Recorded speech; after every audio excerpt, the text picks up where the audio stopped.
There's an energy I feel that I'm not too fond of, so I'm just pulling cards on it.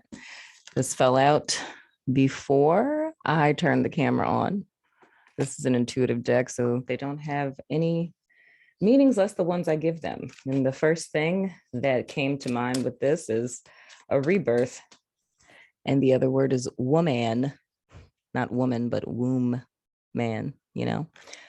So it feels like there's a rebirth that's happening, but it's half and half. It's one's head being above ground and seeing the potential of what is possible, but not being able to do much of anything about it because one is confined or restrained by situation or circumstance, which means it falls into divine timing. So now isn't the time to be fully free, but to keep one from being hopeless or feeling as if there's no way out of the situation.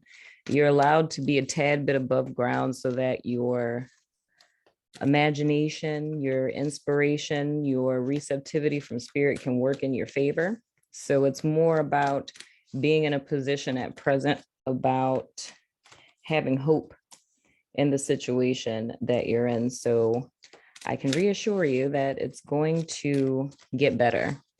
If you're feeling any feelings of stuckness or stagnation or apathy, if there's any numbing feelings that are coming in that are causing you to lose hope or feel that there's no way out of this situation, this is a statement that there's hope. The next card, that's beautiful. The colors are really nice. It's all about you going within to create what's without. The issue that has been the problem up until this point is focusing too much on the external world and looking to death to gain life, if you will. So the whole key is here, much like the first card, is to recreate yourself anew through your visionary properties, through your imagination, through your conscious mind, through your inspiration that you receive through spirit, in order to see your situation reimagined, and it reimagined in the light of what you would allow to be your ideal or what you see to be your ideal, and not to allow the current restraints to fool you into thinking that it's always going to be that way, because the stagnant situation you're in or any blocks that you're feeling are simply temporary. So it's totally up to you whether things shift or change, but the key is needing to go from the within to the without and not from the without to the within, because what's existing outside of you is not going to, it's not going to help. It's only going to allow you to see more lack. So as opposed to looking around, there's a need to look up. The next card, again, looking within. And there's an element of grief here.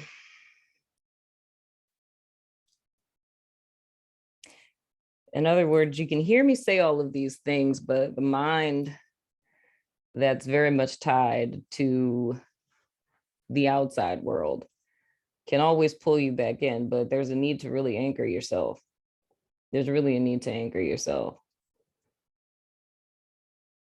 But it's human nature to fall into your situation. It's human nature to grieve. It's human nature to be sad about the situation that you're in, to experience sorrow, misery, or woe because of the situation that you're in. It's human nature to feel as if there's no way out of the situation that you're in. It's human nature to feel that it's not fair to be in the situation that you're in.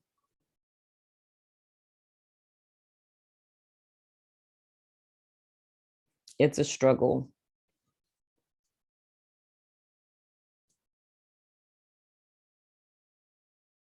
And I get that. But there's a need to tap into these energies.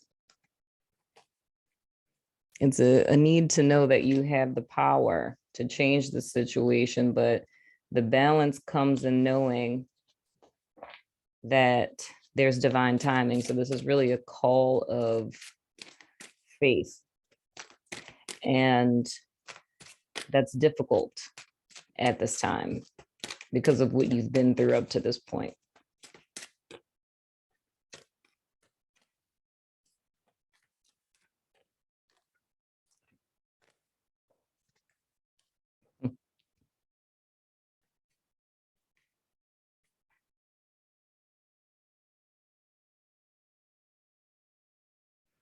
Follow your intuition and your inner sage, and there's most certainly going to be a way out of this situation.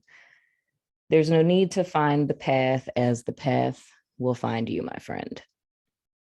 Attune to your inner wisdom, and that shall light your path.